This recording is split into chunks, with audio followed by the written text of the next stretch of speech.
Welcome to People Doing Good for Others.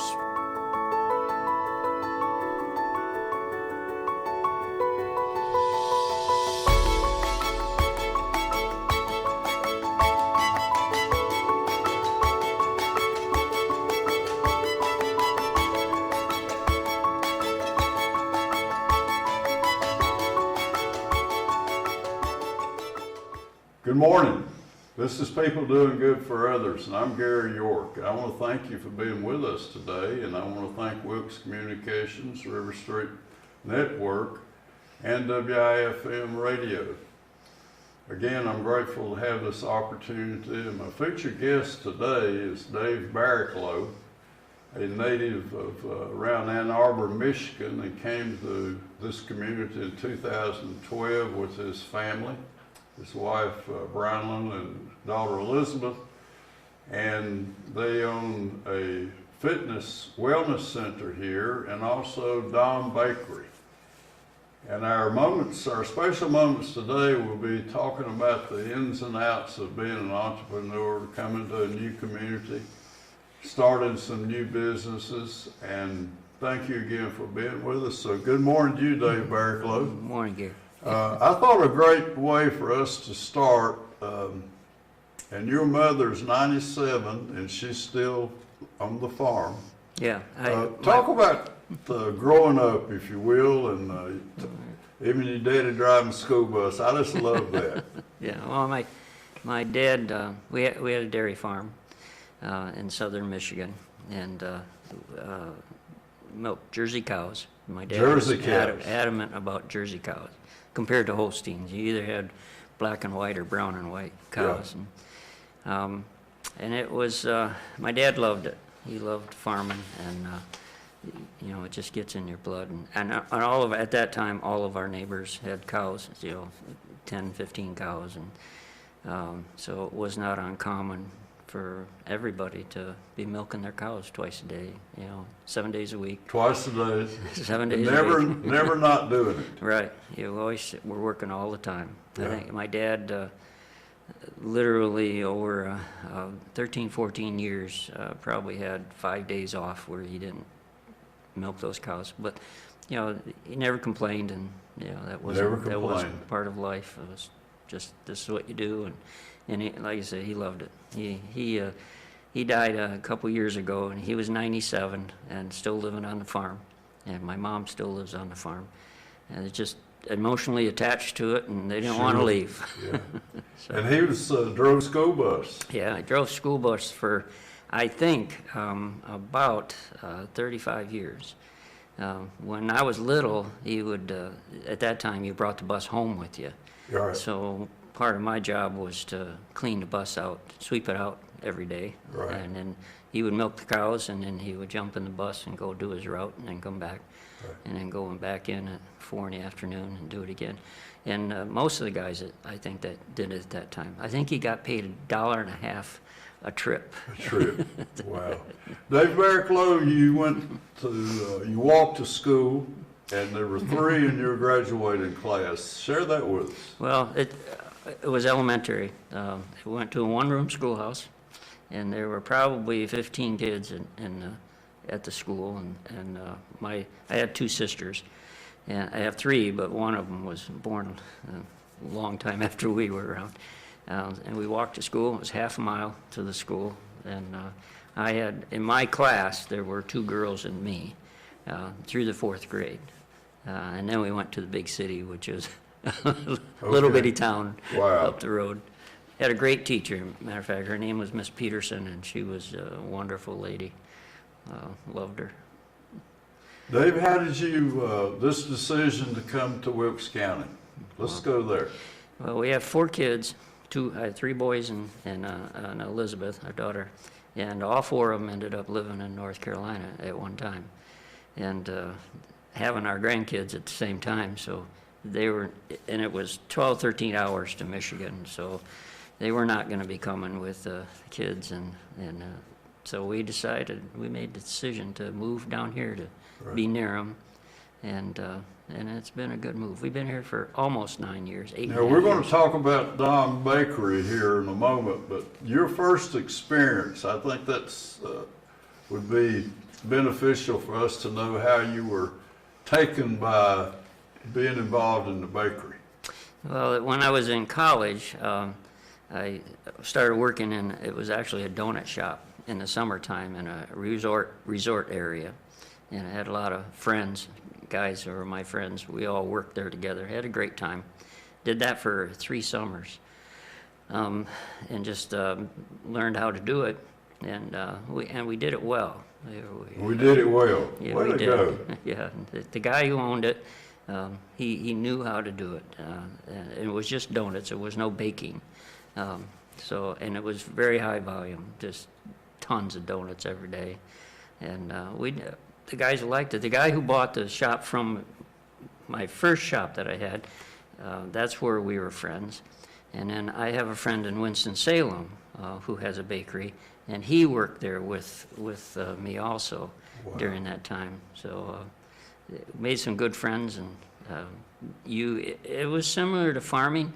You get up early in the morning and you either like it or you don't like it, like Yeah. most things. Yeah. So donuts, that first shop was primarily donuts. Yeah, right. And then went on from there and learned how to bake later on. So we came here in 2012 and bought a fitness franchise, Anytime. Right. All right, share that start, if you will. Well, I had a good friend in Michigan. I was on the school board where we lived, and a fella on the school board I got to be friends with, him and his wife had bought an Anytime Fitness franchise. And it intrigued me because it seemed to be fairly simple Yeah. franchise system.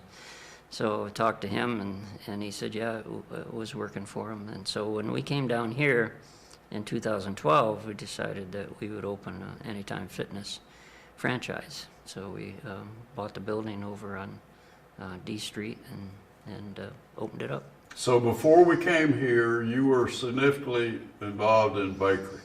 Yeah. And known several of them. And so tell us just a little overview of what we did in the bakery. And you became a master baker. Let's talk about, if you will, for us. Let us know about these years of valuable experience and learning how to do it and doing it right. Yeah. Well, when first store that I bought, I was just graduated from college and I was 22, and I had that store for a year, and then I sold it to this friend of mine that we were working together at the bakery, and he went on to own that for 50 years.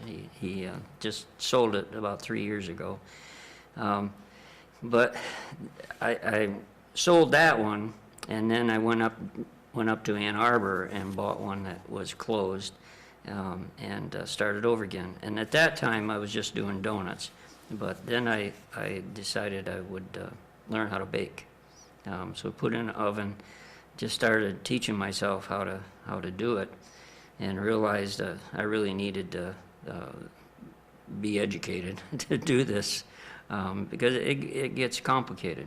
And I think I mentioned to you before that the weather has a lot to do with, Oh my with goodness, baking. that was I haven't gotten that off of my mind yet about how the weather affects Yeah. the quality. You're right.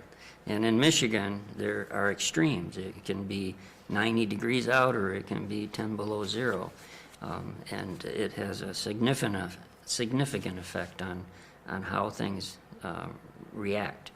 And I didn't know any of that at the time, and so I decided if I want to do this and do it well, I need to spend some time. And so there's a organization called American Institute of Baking, which is out in Manhattan, Kansas, and it's associated with Kansas State University, which Kansas State at that time, probably in the 80s, Kansas State University was the only university in the world that had a wheat department. A wheat department. Wheat department. So American Institute of Baking built this beautiful facility there to train bakers in relationship to the Kansas State University. So I did some correspondence courses, which nobody does those anymore, and also went out there several times to take classes, a week or 2 weeks, and it was a wonderful experience. I'll tell you, the one time I was there, and they had 100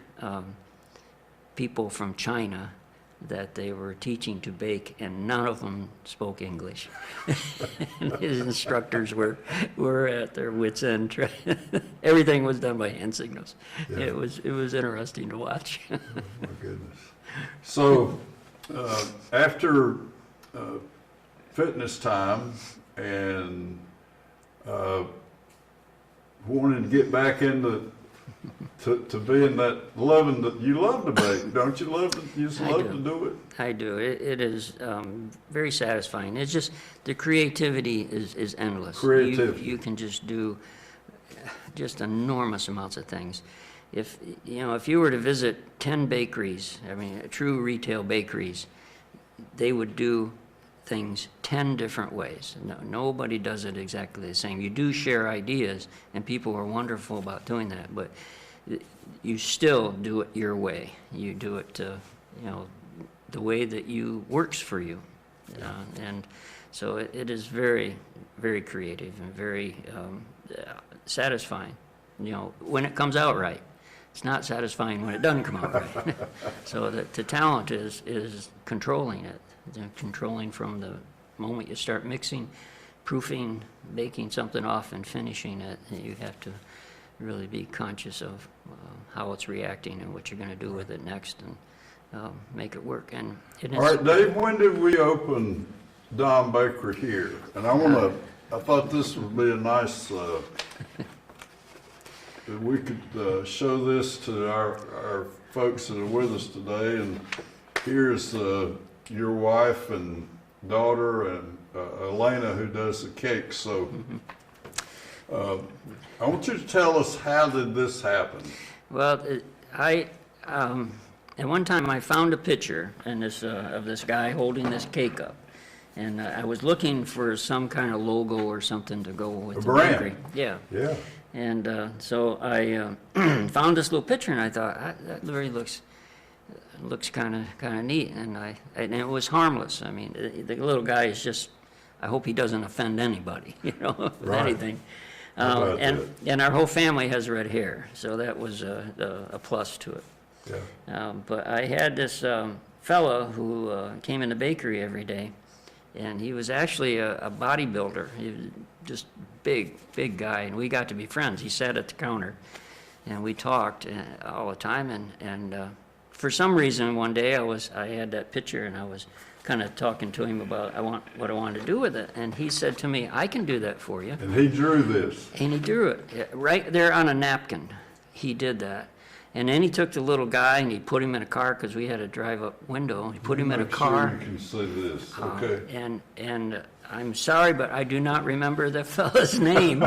But he amazed me how good he was at doing that, and like I said, he came in every day. So as time went on, I'd say, "Hey, can you put this little guy in this situation so I can use him for advertising?" And sure enough, he'd just sit there and do it. He was just so talented. Wow. So when did we open on D Street, 908 D Street? In June of 2019. So it's been a year and a half. Okay. Year and a half. And you were significantly involved in the remodeling and the things. Yeah, right. I'm in awe of the cleanliness of your facility. I just think that must be, that's part of your family tradition also. I'm amazed at how clean things are. Yeah, we work at that. Is that a part of, was that part of baking, or yeah, it you have is. epoxy on things, and just share that with us a minute. I'm in awe of it. Well, I think in the food business in general, you're always battling to keep things clean. But in a bakery, it is very much so, because you've got flour in the air, you're using shortening, you're using things that stick to other things, and Stick to things. yeah, and sometimes it can become dangerous with things on the floor, it becomes Yeah. slippery and that kind of thing. But it's just also just the impression. You give Anybody off. visiting 908 D Street, the first thing when they walk in the door, they're going to be amazed at how clean. Yeah, thanks. The appearance that's just inviting. Yeah. Yeah. And the ladies that work for us, they do a great job with Yeah. it. And the whole COVID thing has pushed that to a whole new level, Yes. you know, of cleaning things and keeping them clean. And we try to. Dave Barricklow, tell us about the offerings at Don Bakery. Well, we do a full line of donuts, and then what I am good at is individual sweet goods, and that's what I kind of like doing, meaning things that you would sit down and have a cup of coffee with, you know, Right. and eat. There are some other items that we make. This time of the year for Christmas, we have a whole line of products. We make stollen and strudel and Christmas cookies and all kinds of shapes and decorate them. And we just we try to change up what we offer Sure. too, just to give it some newness and new variety. My daughter Elizabeth does a wonderful job with the whole social media thing and Facebook, and I do not know anything about it. As far as Right. I'm concerned, it's all witchcraft. You know? I have no clue, but she's very good at it. She's very good at taking the pictures, and you know, people eat things with their eyes first. And Eat with their eyes. Yeah. Oh, wow. Way to Yeah, go. and you got to make it pretty, but you want it to deliver too. You want to not just be pretty, but when you eat it, that you say, "Wow, this is really good," and be impressed with it. Dave, we shared about 4 types of flour and where we buy it. The intricacies, I think, of you start with 4 different consistency, I think we said, of flour. Yeah. Tell us about that.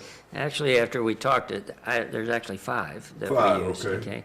And each one has a different purpose, depending on what the product is that you're making. So, like for bread, for instance, you can use regular bread flour, you can use whole wheat, and then there's just a whole bunch of other flours, and they all have a different consistency. So when you bite into that bread, your palate will say, "This is different," you know, and that's the idea, and that's how it appeals to people. And I think I did mention to you that the whole artisan bread thing, which has been around now for 20 years or so, has opened up a whole world of different flours that are available out there, and I think it's helped people who make, you know, a unique flour create a market for it, because you can make And bread it comes of from Atlanta. Well, what the Or, supplier we have is Dawn Foods, which is out of Atlanta. Okay. And Dawn was in Michigan, in Jackson, Michigan. I have a long time relationship with them. Nice people. Are the major offerings, there are several others at the bakery that we do during the day or early in the morning. Talk about Yeah. your pizza. Yeah, we do pizza. We do the dough from scratch. It's our own recipe, secret recipe. Yeah, for the bread, For the dough. basic, Yeah. what we use. Okay. And then we use really good ingredients. I've always said that you have to work at making a bad pizza. You know, it's not rocket science, but it's consistency. And the dough has a huge The dough. part of Okay. it, you know, and how it delivers the pizza. So we do the pizzas, we do sandwiches, we are making a thing called kolache. Yeah, Kolaches. And nobody else around makes them, but they're from Texas, and they're Czechoslovakian. And if you look on the internet, you look it up, and it'll come up with bakeries in Texas that do this, simply because a whole bunch of How'd people. you find it? this fella who, we have solar panels, Yes. and this fella who did the solar panels was in the Peace Corps with one of my sons, and they got to be good friends. And this guy is in Winston, does solar panels, and he is from Texas. He's a big, tall Texan. He's what you think of as the big, tall Texan guy. And he kept saying, "You should do these kolaches. They're wonderful." And I didn't. He even sent me recipes for them, and I just didn't do it for a long time. And then I thought, I'm going to give it a try and see if it So works. that starts with your basic dough too. Yeah. And it's a specialty dough. It's different from the other doughs. And you put cheese and ham in it, or cheese and sausage, and it's a small individual item, like a biscuit. Is And, it like a lunch item or? yeah, or breakfast, either Or one. breakfast, Yeah. okay. And it's actually worked. It worked very well. We got them every day, and some people, they'll come in the mornings, buy 6 of them, and it makes you smile because it's just Kolache. different. Yeah. Wow. So that has been a fun. And again, that goes back to your ability to just be as creative as you want to be Creative. with the bakery. You taught me that about the bakery. Yeah. Yeah. As long as you can figure it out, Figure you it can out. make it. And it's not making Always trim. changing. Yeah, always changing, Yeah. coming up with something new. Now, who is Elena Grit? Helena is our cake decorator, Cake decorator. and she is excellent. I mentioned to you before that my wife and I are both master cake decorators, and we cannot touch what Elena does. When Elena does a Maserati, I do a Ford when I decorate. Oh, what a great description. A Maserati to a Ford. I've told her that a number of times.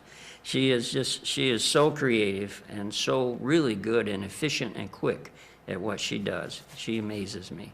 She really does. And she's a wonderful girl. Easy to work with. She can't help herself but to be on top of things and making things happen. She can't hold herself back. And So if they call in and the person shares what they'd like, and so Elena just creates it for them. yeah, right. And it's very creative. She has done just unique things, and a lot of it she goes on the internet and she looks for the pictures, and then she can duplicate that picture, whatever it might be. So right now we're into the Dom bombs, right? Right. And that's an internet product Right. that she discovered and brought it to you, and it's just flying out the door. It is. She came up with it about a month and a half ago. She said, I think that this would work. So we gave it a try, and it's been amazing. Amazing. How many we've been selling. It really has. They're just a little chocolate ball, Okay. and it's hollow on the inside, and you put hot chocolate mix on the inside, powder, with some marshmallows and some flavoring, like right now we're doing peppermint for Christmas. And then you decorate it on the top. So you take that little thing and you put it in a cup, a glass, you warm up some milk and make the milk really hot. You pour it over top of the bomb, and the thing kind of explodes and becomes this wonderful hot chocolate thing. Wow. And literally, we've been selling hundreds of them. Hundreds of them. Hundreds Way of to them. go. Yeah, it's been And fun. it was discovered on the internet by Elena. Yeah, right. And then she kind of backed away from it because it became so many that she couldn't get her cakes done and do that too. So now we got some ladies doing it, and they're calling themselves the Bomb Squad. So I told them a couple of days ago, I hope the FBI's not listening to everything you guys are saying. In your facility, we have an upstairs, and Yeah. tell me about the tables that adorn the wonderful upstairs part of your building. Well, the tables came from our farm in Michigan. They were sides to silage wagons that we had. They were 16 feet long and 4 feet high. And if anybody knows what a silage wagon is, they're double decker. So they're 16 feet long, 4 feet high, and then there's two parts of them. So the sides are 8 feet high. And these had, my dad had used them in the starting in the 1950s on these wagons, and then we quit using them, and those sides had sat in his barn for, maybe 50 years, I don't know. But I brought them down from Michigan and cut them up into sections, and then I cleaned them up and then put epoxy covering, clear epoxy covering on the top of them, and then built some bases for them, and that's what we have upstairs. And I put a little sticker on them just saying C.J. Barricklow, Adrian, Michigan, World War II veteran, just to honor my dad. And I think he was, I did it after he had died, so he never got to see them, but just kind of a nice thing. The versatility of upstairs, we could do a lot of things. Share with us your vision for. Well, we started renting out the upstairs for parties, and that's taken off really well. The COVID thing has kind of put a kibosh on it, so because people aren't getting together in groups, but have been surprisingly busy for the fall and for Christmas with it. We rent it out for birthday parties and that kind of thing. And I think that after this COVID thing is over and done with, it will be used more. But we have a fireplace up there. You have a balcony. You can walk out and sit on the balcony, and you can see the mountains and watch sunset. You know, it's really quite nice. Brewer Logan was a guest here a few weeks ago, and he led me upstairs. You know, that's where we met and talked about what would be in this program. Customers come every day. They just habitually, they come at the same time, just a bakery clientele. Dave Barricklow, share that with us about the regulars. Well, 90% of the population drinks coffee, and that's a big draw. It's Anchor Coffee, that's a local company. Right, and just coming and having a cup of coffee. And then in none of the stores that I had in Michigan did I do pizza, but I always thought pizza and bakery go together really well.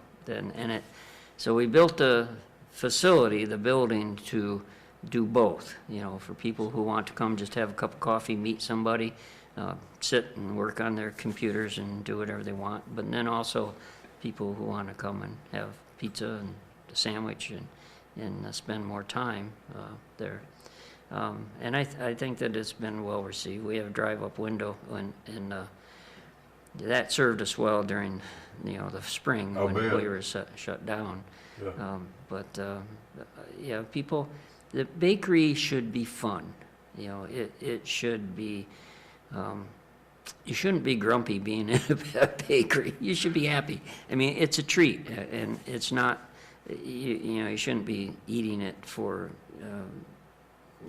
Feel everything. Good about it. Yeah, you should treat yourself, and bakery has always been that. The bread part of it is more a part of life. Everybody eats bread, but it should be a treat. It should be fun, and it's fun. I tell you what is fun is to watch the little kids come in. Watch the kids. Yeah, come in and look in front of those showcases and point at stuff, and you can just see their eyes light up. And it's just, that is really quite fun. When we were preparing this morning, Adam Foster, our production director, mentioned about you both serving on the Chamber of Commerce board. Will you share that with me? Well, Linda Cheeks asked me if I would be on the board, and so I did. Linda does a wonderful job with the Chamber of Commerce. She's one of my heroes. She does, and we need that in North Wilkesboro and Wilkesboro, Wilkes County. We need it. We need somebody who's an advocate for the community and for businesses and bring people in here. This is where people come to go on vacation. Yeah. And why not come here and live? Sure. It's a wonderful place. So that's a part of how Dom Bakery, you are a community advocate. Yeah. It is part of the fun of this community. And I thank you for sharing it with us. And again, I want to thank Wilkes Communications and Riverstreet Network and WIFM, and your pilgrimage from Michigan to, I just think that's amazing that you come here and just our community, you are community, as I believe that with all my heart. Thanks. And we feel the same way. Michigan is flat, great farm country, and there are no mountains. And you come here, and from a farmer's eyes, you look around and say, how do you farm, hills like this? But it just doesn't take long for you to realize that these mountains and the rolling hills grow on you. Talk about Brown one again. So tell us about her role. Well, I'd say that Former school teacher, and she was a stay-at-home mom. When we had the bakery, she did a great job raising our kids.